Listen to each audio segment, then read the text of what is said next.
Alin po kaya ang ipinangako ng Panginoong Sukristo na pagparito niya na tinutuya ng mga ayaw ditong maniwala? Pakinggan ninyo dito po sa Mateo 24:3. Ganito ang ating mababasa.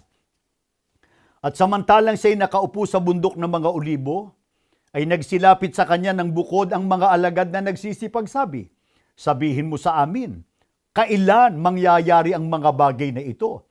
At ano ang magiging tanda ng iyong pagparito at ng katapusan ng sanglibutan?"